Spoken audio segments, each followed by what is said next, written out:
관심론 3. 삼독이 육근에 작용하면 육적 돌이켜 육바람을 이루어야 하리라. 여시삼독의 본체 자위삼독 야경은 육근 영명 육적 짜증 육식야. 유차 육식 출입잭은 탐착만경 연성학업. 이러한 삼독은 하나의 본체에서 절로 삼독이 되어 만약 육근에 작용하면 육적이 된다. 육적은 곧 육식이다. 이 육식이 육근을 드나들며 온갖 대상의 탐착심을 일으키므로 악한 업을 지어지녀를 가리게 된다. 그러므로 육적이라 일컫는다. 모든 중생은 이 삼독과 육적으로 말미암아 몸과 마음이 어지러워지고 생사의 구렁에 빠져 육도에 윤회하면서 온갖 고통을 받는다. 비유하자면 강물은 본래 조그마한 샘에서 발원하여 끊이지 않고 흘러서 마침내 물이 가득 넘실거리며 끝없는 파도를 이루게 되지만 만약 어떤 사람이 그 물줄기의 근원을 끊으면 모든 흐름이 다 쉬게 된다. 이처럼 해탈을 구하는 사람도 삼독을 전환하여 삼취정계 선법, 중생이 계율을 이루고 육적을 돌이켜서 육바라미를 이루면 저절로 모든 괴로움에서 벗어날 것이다. 또 물었다. 삼독과 육적이 광대무변한데 오직 마음만 관한다고 해서 어떻게 한없는 괴로움에서 벗어날 수 있겠습니까? 대답했다. 삼계의 업보는 마음에서 생긴 것이니 마음만 깨치면 삼계 안에 있으면서 삼계를 벗어난다. 삼계가 바로 삼독이다. 탐심이 육계가 되고 성내는 마음이 색계가 되고 어리석은 마음이 무색계가 된다. 이 삼독심이 갖가지 악을 결집하여 업보를 이루어 육도를 윤회하게 되므로 이를 삼계라 한다. 또 삼독이 지는 업의 경중에 따라 받는 과보도 달라서 6곳으로 나누어지게 되므로 육도라 하는 것이다. 중생의 몸 가운데는 금강 같은 불성이 있는데 그것은 마치 해와 같이 밝고 무량무변하지만 오온의 먹구름에 덮여 있으므로 해탈하지 못한다고 하였다. 오온이란 색수상행식으로 색은 물질이며 느낌, 생각, 의지, 인식 등을 통해 육신과 마음이 구성되는 재료를 뜻한다. 그러한 오온의 작용을 통해 눈과 귀를 통해 보고 들으면서 하고자 하는 뜻을 지닌 마음이 생겨나게 된다. 그런 까닭에 진여, 자성을 덮어버렸기에 먹구름에 가린 해처럼 해탈하지 못하고 있는 것이 중생이다. 오온은 오음이라고도 하며 마음이 아직 들어서지 못한 갓난 아이의 경우를 예로 들어 설명하면 다음과 같다. 색이란 물질이며 불 켜진 양초를 아기가 보았다면 수온이 일어난다. 눈과 불꽃이 접촉한 때문이다. 그리고 다가가서 불꽃을 쥐어본다. 손과 불꽃이 접촉하여 또 수온이 일어난다. 그리고는 뜨거움에 깜짝 놀라며 통증을 느낀다. 그것은 접촉의 수온을 통해 생각하는 상온이 일어난 것이다. 그 다음에 아기는 불꽃을 보아도 쥐려고 하지 않는다. 과거에 경험된 수온과 상온을 통해 의지작용인 행온이 일어났기 때문이다. 이처럼 인식된 정보를 기억의 창고에서 받아들이면 시군으로 저장되는 것이다. 인간은 이와 같은 오온의 작용을 통해 마음을 발달시켜 왔다. 달마대사는 이르길 만일 육근에 맞추어 나타나면 육적이라고도 하니 육적이라 하는 것은 곧 육식이다. 라고 하였다. 육근이란 눈, 귀, 코, 혀, 몸 뜻을 나타내는 감각기관이며 육근의 대상 경계는 육경 또는 육진이라고 한다. 눈은 물질을 보며 귀는 소리를 듣고 코는 냄새를 맡고 혀는 맛을 보며 몸은 촉감을 느끼고 뜻은 옳고 그름, 좋고 나쁨, 선과 악 등의 법을 헤아릴 수 있다. 그러므로 육근은 안이비설신의 안이비설신의 이며 육경은 색성향 및 촉법 색성향 및 촉법에 해당된다.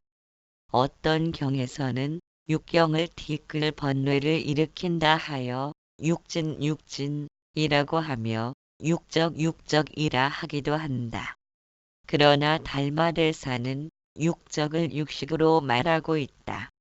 식식이란 인식하는 작용을 의미하며 눈이 사물을 대하여 인식하는 것을 안식이라고 하고 귀가 소리를 듣고 인식하는 것을 이식이라 한다. 만일 식이 없다면 눈에 사물이 비치지만 그것이 무언지 알지 못하고 귀에 소리가 들려오지만 그것이 무슨 소리인지를 알지 못하고 혀가 맛을 보지만 그것이 어떤 맛인지를 알지 못할 것이다. 그러므로 달마대사는 이르길 이 육식이 모든 육근을 출입하면서 온갖 것에 물든 탓의 악업을 일으켜지녀의 바탕을 장애한 까닭의 육적이라 하느니라. 고하였다.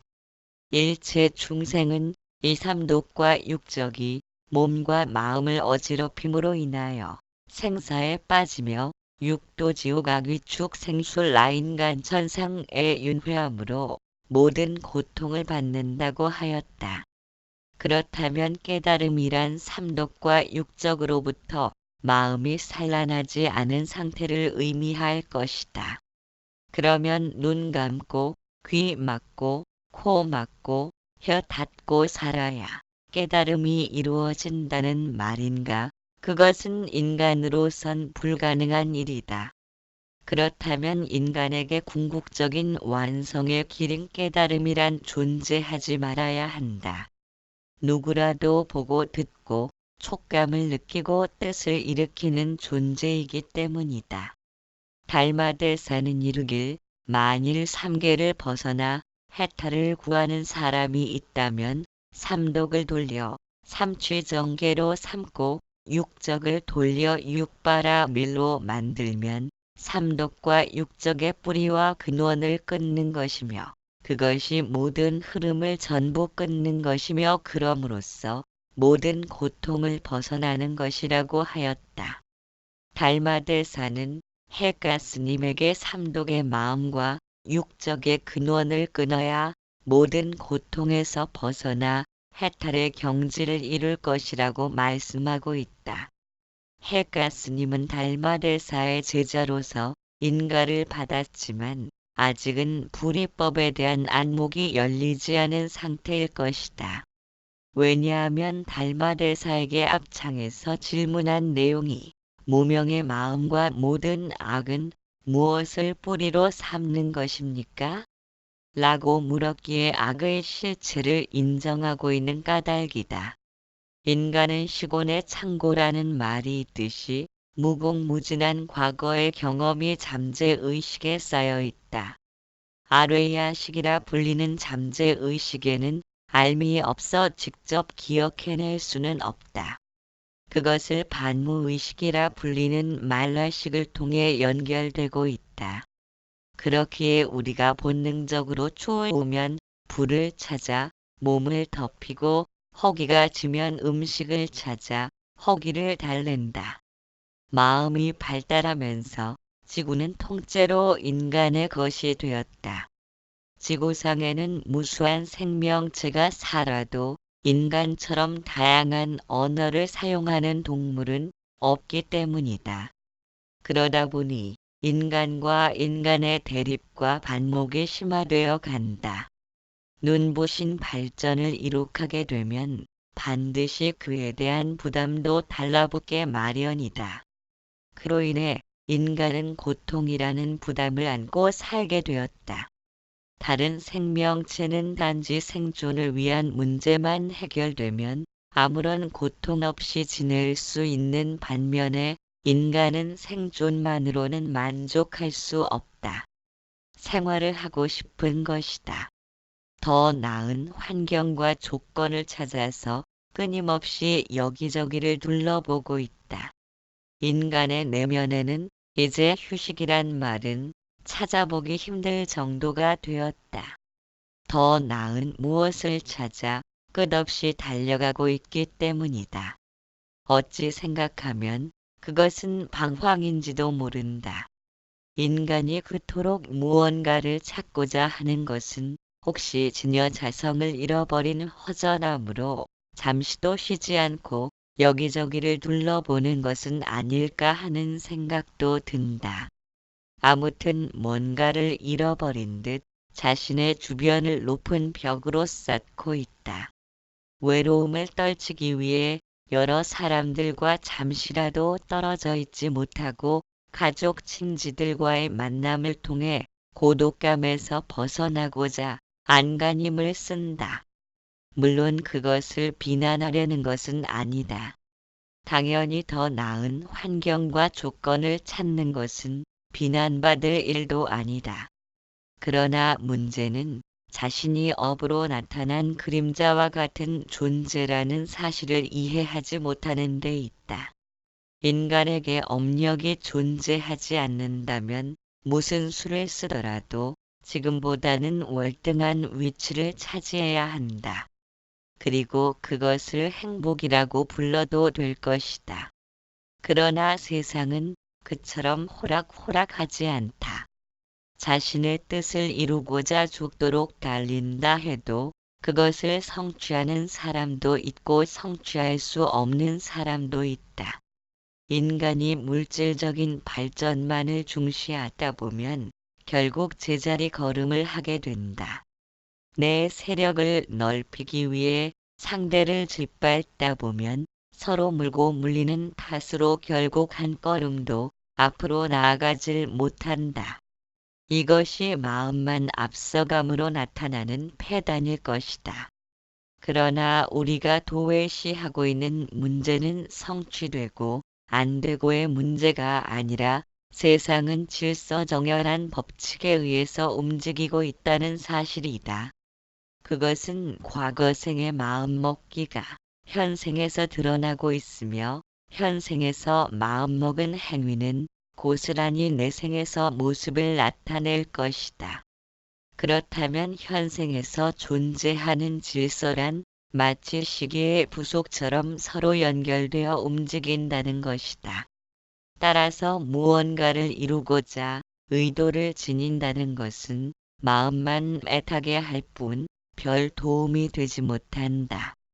그렇다고 해서 모든 것을 운명적으로만 생각할 수도 없다. 지금의 마음먹기가 내생에서 그대로 나타나기 때문에 현생의 노력이 없다면 인간은 멈춰 설 것이다. 설령 노력해도 그 결실이 현생에서는 이루어지지 못해도 물거품처럼 사라지는 일은 없다. 이러한 전반적인 세상의 본질을 꿰뚫어 보는 안목은 반드시 도의 길에서만 필요한 것은 아닐 것이다. 세상의 이치를 안다는 것은 산만하고 들뜬 마음을 가라앉혀 고요한 내면을 지니게 한다.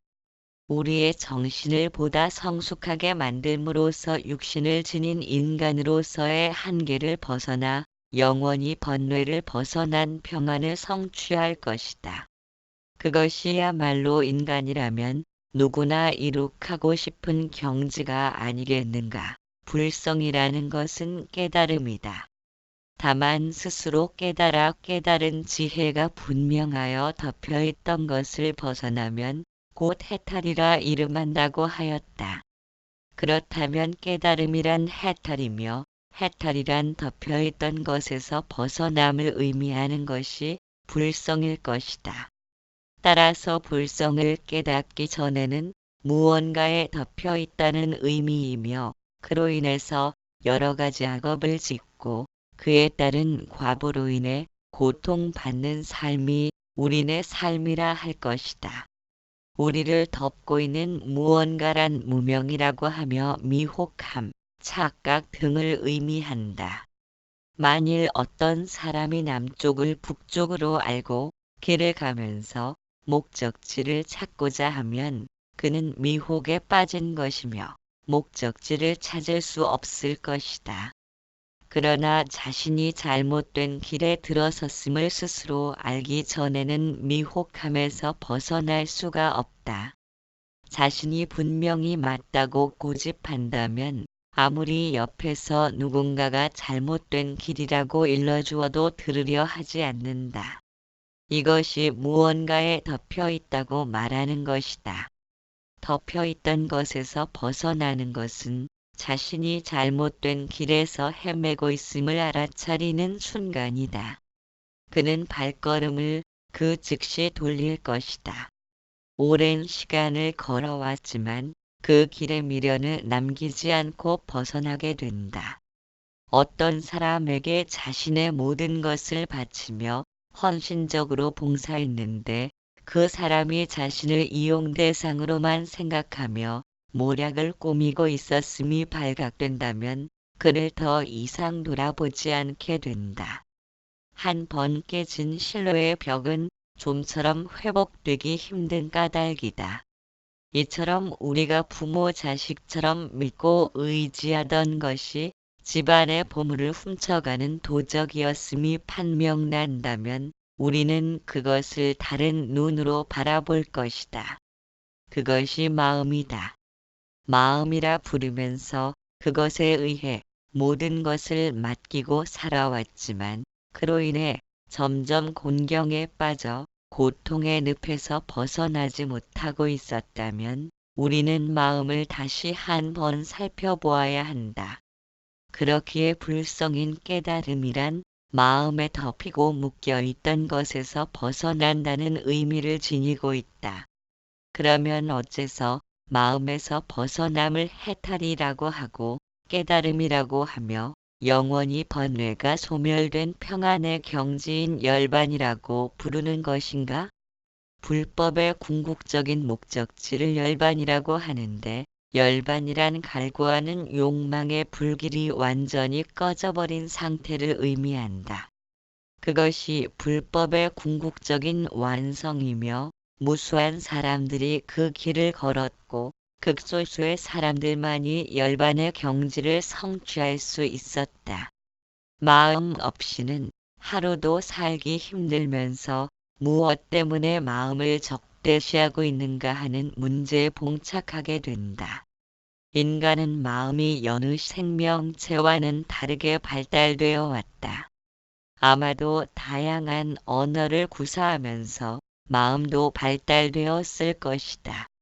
그런 까닭에 지구상의 가장 꼭대기에 자리 잡은 만물의 영장이라고 불리게 되었다. 그처럼 가장 우월한 위치를 차지한 인간들은 다른 생명체가 느끼지 못하는 감정을 지니게 되었다. 그것은 슬픔이다. 인간과 가장 가까운 동물인 개를 보더라도 그들에게는 인간이 지닌 슬픔을 찾아볼 수가 없다. 그저 환경에 순응하고 주인을 보면 좋아서 꼬리를 흔들다가 주인이 떠나면 잠시 슬퍼하는 듯 하다 곧잘 잊어버리기 일쑤이다. 슬프다고 높은 데서 뛰어내려 발목이 부러지거나 목을 매서 죽는 일이란 상상할 수도 없다. 그러나 인간은 그렇지 못하다. 슬픔을 겪다가 도저히 참을 수 없으면 목숨을 헌신짝처럼 버리는 극단의 선택도 마다하지 않는다.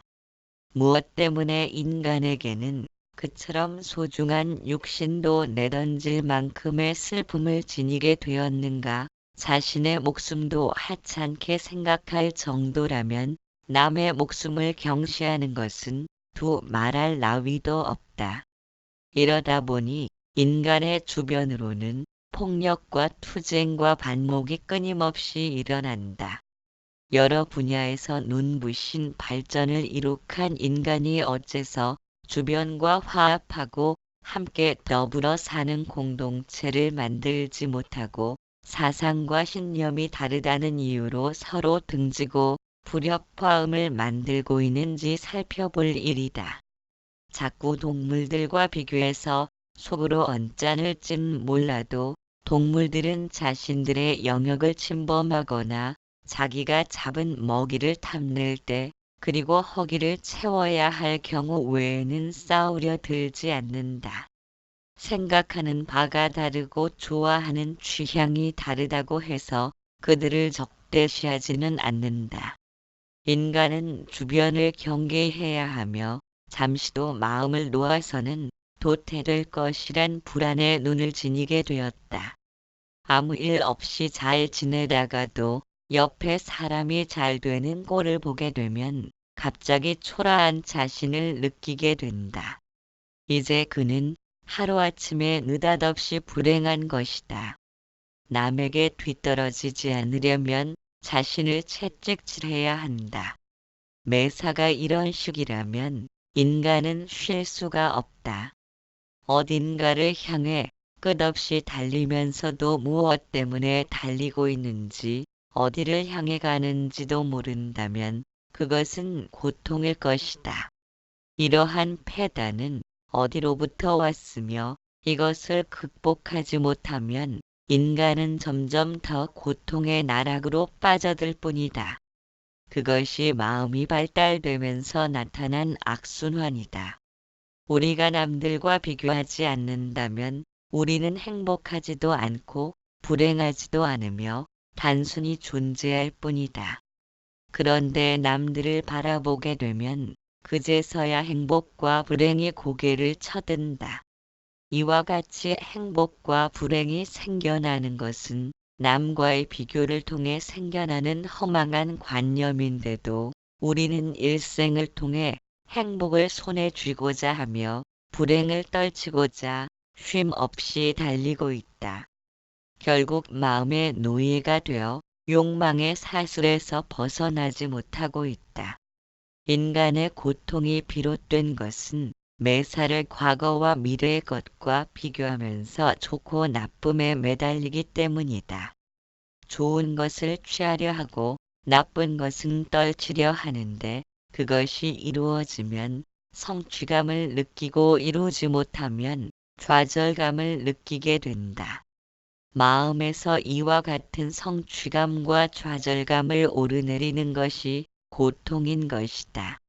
이처럼 고통이란 육신의 통증을 통해 생겨나지만 인간은 그러한 통증을 기억했다가 성취감과 좌절감이 나타날 때에도 똑같은 경험을 겪고 있다. 성취감을 통해서 희열을 느끼고 좌절감을 통해서 고통을 느끼지만 성취감이 없으면 좌절감도 없다. 그렇기에 성취와 좌절이 모두 고통을 일으키는 인자가 되는 셈이다. 불법은 고통을 일으키는 요인을 삼법인을 통해 제거하고 있다. 모든 것에는 인연으로 이루어져 자체라 할 만한 자가 없다.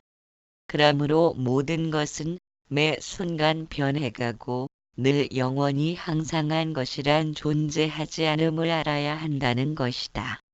이것이 재범무아와 재행무상이다. 세 번째 열반적정이란 재범무아와 재행무상이란 마치 스크린에 스쳐가는 영상과도 같다. 그렇다면 텅 빈 스크린이 존재해야 하며 스크린은 변함없이 늘 항상해야 한다. 만일 스크린까지 생멸 변화를 일으킨다면 영상이 스쳐갈 수 없을 것이다. 그러므로 스크린은 생겨난 적도 없고 사라지지도 않으며 늘 그대로인 까닭의 열반만이 고요한 것이다. 이와 같은 삼법인의 사상은 불교의 근본적인 토대를 이루고 있다. 달마대사는 그것을 말씀하고 있다. 미혹한 마음의 무명으로 인해 본래 없는 고통인데도 먹구름이 해를 가리듯 인간은 고통의 늪에 빠져 있다. 다만 스스로 깨달아 자신이 미혹한 무명에 덮인 탓으로 고통받고 있었다는 것을 깨닫게 되면 그것을 해탈이라 이름하는 것이다. 그러므로 일체에서는 미혹을 벗어나는 깨달음으로써 근본을 삼고 있으며 깨달음의 뿌리에 의하여 덮여있던 미망의 구름이 사라짐으로써 본래부터 열반만이 적정한 일체 공덕의 나무가 드러나는 것이다. 영원히 번뇌가 사라진 평안한 열반의 열매는 오로지 깨달음으로 말미암아 이루어지는 것이다. 이와 같은 깨달음을 요달하는 것은 이 마음을 지켜보는 것이라 이름한다고 하였다. 관심